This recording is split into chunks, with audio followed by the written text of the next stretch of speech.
Política, com Rosiane Carvalho.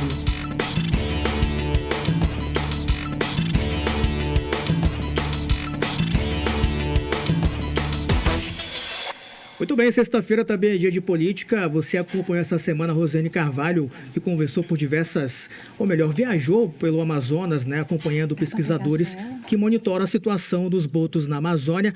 Hoje, Rosiane Carvalho está aqui no estúdio da Band News Difusora. Ela irá conversar com Nathalie Gil, que é presidente da Sea Shepherd, que também está conosco no estúdio da Band News Difusora. Já desejo aqui uma boa tarde para vocês. Que bom que retornaram da viagem. Deve ter sido exitoso demais, curioso para saber, inclusive, sobre o que vocês vão trazer para a gente agora. Boa tarde, Rosiane e Nathalie.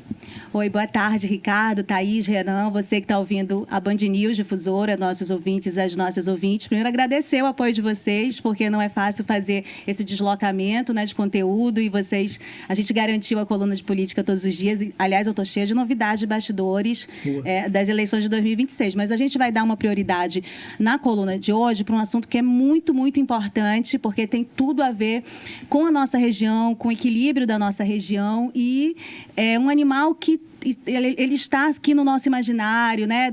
Com o nosso afeto, as nossas memórias infantis, tudo tem a ver com os botos, né? Quem ainda não viu o boto, quem nunca se encantou ao andar pelos rios, pela margem dos rios aqui no Amazonas, e tem essa figura. Mas os botos estão correndo muito risco. E é por isso que a gente está aqui hoje no estúdio da Band News com a presidente da Sea Shepherd Brasil. Eu tive que aprender esse nome essa semana, que é a Nathalie Gil. Ela está aqui para contar para a gente que tipo de pesquisa eles estão fazendo, levantamento importante, para que a gente continue, os nossos filhos, os nossos netos, Thaís, você que está ouvindo a gente agora, continue a ver esses botos nos rios do Amazonas. Nathalie, seja bem-vinda aqui ao estúdio da Band News. Eu queria que você contasse, antes de a gente entrar no assunto da expedição, quem é a Nathalie e o que é a Sea Shepherd Brasil.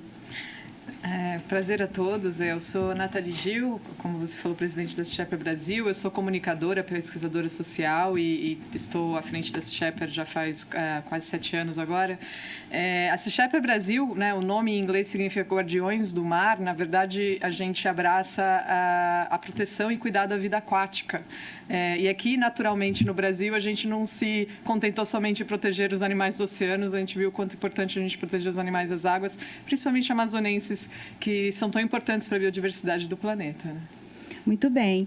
E aí, Nathalie, como é que vocês chegaram, como que chegou essa informação para vocês sobre o boto? Assim, recentemente houve aquela imagem horrível, né, Ricardo? Você sempre lembra daquela mortandade dos botos lá em Mamirauá, mas a pesquisa começou um pouquinho antes, né? Sim, exatamente. A gente está na Amazônia desde 2021. Nossa ambição foi entender primeiro, né, por que esses animais, o que esses animais precisavam mesmo, porque sabíamos que eles já estavam indicados a estarem em risco de extinção. E eu falo animais porque botos não são só um, né? Há o boto vermelho, como conhecemos aqui, o Inia geofrensis, mas também há o tucuxi, que é o Sotalia fluviatilis, que são esses 2 golfinhos de rio aqui presentes na Amazônia.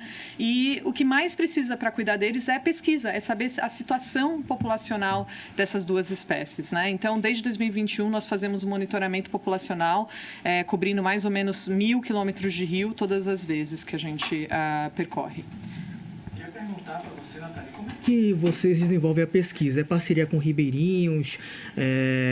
De alguma dinâmica de pesquisa também? Tem apoio de fundações também? Como é que basicamente funciona? Porque aquelas imagens que eu sempre falo, Rosi, foi a primeira vez, de fato, que as imagens foram gravadas, foram veiculadas no mundo todo, mas é algo, infelizmente, que acontece aqui no estado, ainda mais por conta das mudanças climáticas, né? Sem dúvida. Sem dúvida. Nós fazemos essa pesquisa em parceria com o INPA, o Instituto Nacional de Pesquisas da Amazônia. O que é especial nessa pesquisa é que nós contamos com o poder do voluntariado mesmo. Então, nós temos a bordo da nossa embarcação pesquisadores que dedicam, né, 20 dias da sua vida, os talentos que eles têm, para essa operação. Outros voluntários também estão a bordo, de cozinha, de mídia, de coordenação. É muito bonito de se ver quantas pessoas já passaram nessa expedição.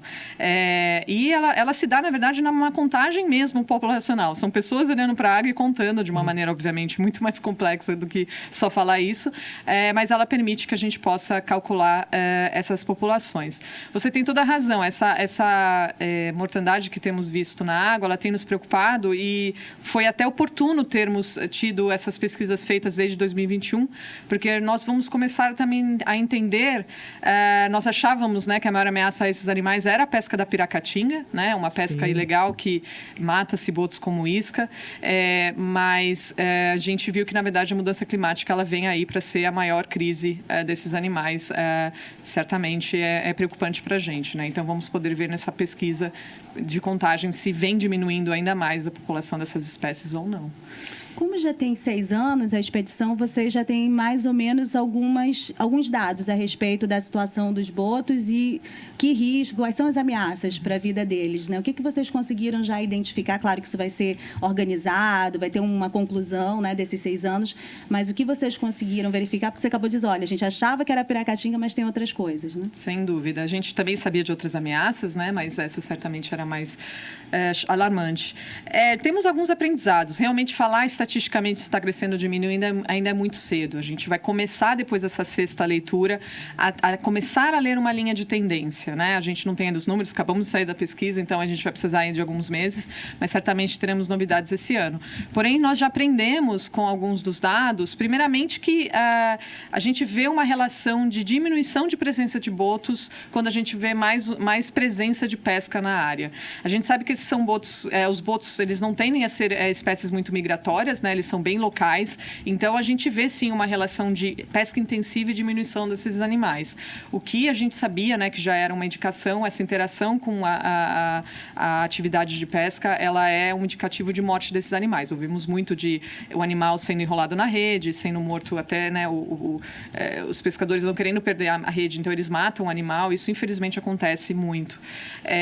E outro aprendizado que nós tivemos foi em relação à seca, em que nós investigamos a possibilidade de quantos animais morreram naquela região, né? E vimos que na região de Quari foi por volta de 6% da população de lá, e na região de Tefé um pouquinho mais, se não me engano era 15%. Isso para a quantidade de 400 indivíduos, mais ou menos? Qual era? Mamirauá, vocês têm uma ideia? Isso, Mamirauá, né? Foi Foi por volta de... agora eu vou ter que lembrar de cor, mas 119 assim, em Quari e foi 303, se não me engano, em Tefé, que nós observamos, né? Que os cientistas chegaram a estudar. Porque a população ela não é tão grande, então esse 6% é um impacto muito grande em função da forma de reprodução. Você estava me explicando, olha, eles demoram muito para chegar numa fase adulta e reproduzir. Você pode... Exatamente. Esse é o grande desafio desses animais. Eles são mamíferos, né? Então eles têm uma característica biológica muito parecida com a nossa. Eles demoram, por exemplo, 10 anos para se tornarem reprodutivos. A cada reprodução eles têm somente um filhote. Eles demoram, né? Eles amamentam, então eles ficam com o filhote por volta de 2 anos. Então o ciclo gestacional e reprodutivo deles é muito lento. Então quando e a gente já encontrou, infelizmente, né? A gente encontra uma fêmea grávida, por exemplo. A gente encontrou na última expedição uma fêmea grávida de uma fêmea. Então você está perdendo toda aquela potência reprodutora daqueles 2 animais, né? Por gerações. Então, quando se perde um animal, no caso dos mamíferos aquáticos, o impacto é muito grande para esses animais, né? Então, certamente é preocupante. A gente conversa com a Nathalie Gil e eu queria perguntar para você quais os riscos para o meio ambiente se a gente perder realmente a população de botos, a importância dele para a natureza. Bom, os botos, eles são, a gente chama de sentinelas, né, de um ecossistema saudável. Normalmente, quando você está num ambiente muito saudável, você vê uma abundância deles. Os botos e os tucuxis, né? E eles têm uma função, eles são predadores de topo de cadeia, né? Eles são carnívoros, se alimentam de peixes, às vezes tartarugas, mas muito mais peixes. E eles têm essa função de manter as populações de peixes em que eles alimentam saudável, porque eles vão sempre predar os animais que estão mais doentes ou mais lentos, né? Então, eles deixam as outras espécies em que eles alimentam sempre com DNAs muito saudáveis e resistentes. Se você tira o boto do contexto, realmente há um grande desequilíbrio, não só, né, desse trabalho, a gente chama, né, eles são doutores, né, da água, mas também o fato de que quando você retira eles da água, os animais que eles predam eles crescem muito mais rapidamente, não necessariamente são animais que têm, né, a pesca envolvida, e isso gera um grande desequilíbrio, né, da cadeia de alimento daquele local, e pode sim gerar um grande desequilíbrio, como a gente infelizmente vê, por exemplo, em Coari, onde a gente atua também, não só, né, fazendo a contagem, mas também trabalhando na situação de emergência de lá. Olha, agora uma coisa importante de acrescentar, até de esclarecer também, aí eu já entro como repórter, né, porque pude observar e já venho observando há alguns anos o trabalho da Sea Shepherd por meio de outros jornalistas, inclusive de indígenas também lá de Coari, o Edson Cambepa, que já é nossa fonte aqui na Band News Difusora. Então, é um trabalho que também é desenvolvido com pessoas que vivem na Amazônia, que pesquisam há muitos anos. A doutora Vera Lúcia, o Ricardo conhece, já entrevistou, né, Ricardo? Nem se fale, né? Uma autoridade em relação a essa questão dos botos. Inclusive, tudo começa com ela, né? Com ela fazendo esse alerta todo. O Brasil não é segredo para ninguém, não investe em pesquisa, então não há nenhuma maneira de desenvolver a Amazônia distanciada da ciência, né, da pesquisa. Então, a Sea Shepherd entra como essa parceira no recurso financeiro para essa pesquisa. Veja, uma pesquisa de 6 anos, né, por um rio, enfim, a gente sabe os custos, isso é muito alto, né? Aqui na Amazônia, o mais alto custo é combustível, tudo é mais caro aqui. Esse é um dado importante de se esclarecer, né, em relação a essa questão toda. A pesca também é preciso que a gente fale, porque muitas pessoas elas acabam fazendo até fake news, distanciando, e não é à toa, né? Pessoas que se aproveitam para ganhar dinheiro em cima das costas da miséria, né? Explorar a miséria das pessoas. Então, esse é um ponto importante. A primeira ameaça para o boto vem da piracatinga. E aí a Nathalie e a pesquisa toda, enfim, as informações todas mostram que esse não é a realidade, esse não é um peixe consumido por nós, né? Esse é um peixe que era levado para fora. Esse é um ponto. Eu só estou fazendo uma introdução, mas eu quero que a Nathalie fale um pouco mais a esse respeito. Neste momento, há um outro tipo de pesca ilegal que coloca em risco uma outra espécie importante também para essa região e que acaba tendo o seu impacto também na vida desses botos. É por isso que eu queria que a Nathalie explicasse para a gente essa questão. Bom, primeiro a pesca da piracatinga, né? A piracatinga ela é vista como um animal de realmente baixa qualidade para a Amazônia, né? Ela até é descrita como urubu d'água, né? A gente fez uma pesquisa em porcentagem de pessoas no norte que consomem piracatinga é menos de 3% e geralmente é subsistência. O que a gente vê da piracatinga, na verdade, foi uma demanda da Colômbia, né? Quando na Colômbia um peixe que era altamente consumido por lá, um peixe bagre, ele diminuiu numa velocidade drástica. E a piracatinga, ela serviu como substituto lá, né? Que eles chamam de mota lá, para substituir um peixe chamado capaz. E essa demanda, na verdade, ela foi rodeada de desinformação para o colombiano que não sabe que está comendo mota, né? Ele está achando que está comendo o peixe habitual deles e gerou essa grande demanda aqui no Brasil pela piracatinga, porque é um peixe absurdamente abundante em vários lugares da Amazônia. E por ele ser um peixe carniceiro, né, ele come realmente, né, carcaças. A pesca dele com carcaça de jacaré ou boto são as mais atraentes, né, são muito usadas. E isso, no início do século, quando essa demanda na Colômbia aumentou, gerou essa grande atração para criarem grandes armadilhas, né, com o uso dessas carcaças para pegar eles em grandes quantidades, para pegar piracatinga em grandes quantidades para a Colômbia. Então, realmente é um tipo de pesca rodeada de ilegalidades, né? Considerando que na Colômbia, por exemplo, esse consumo e essa venda já é proibida desde 2015, né? Desculpa, 2017. 2015 é a moratória, né, que aqui no Brasil foi estabelecida de proibição da pesca da piracatinga e mesmo assim a gente sabe que infelizmente acontece, né? E o segundo risco agora, que vocês conseguiram identificar já na expedição? Isso. O segundo risco a gente já observou desde 2023, quando a gente viu a grande mortandade de botos em Tefé e Coari, quando estávamos em Coari, né, trabalhando com parceiros por lá. É importante falar que não trabalhamos sozinhos, né?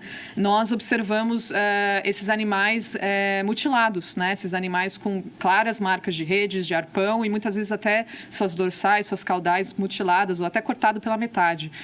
Então, claramente a gente viu sim uma interação humana causando uma porcentagem dessas mortes, principalmente em Coari.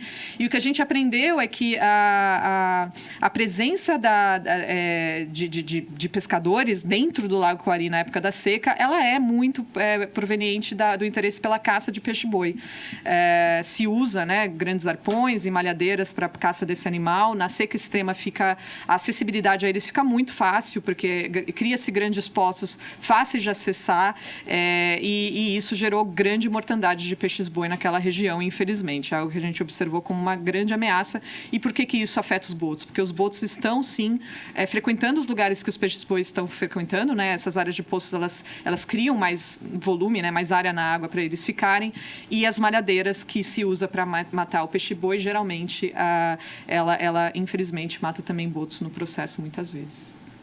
Muito bem, olha, muito obrigada, Nathalie, a sua presença aqui, esses esclarecimentos todos, é importante. A gente já vai publicar uma matéria completa sobre os dados da expedição e obrigada a vocês pelo espaço também. Muito obrigada, gente. Ponto final no nosso segunda edição de hoje. Ricardo, Cindy, a gente volta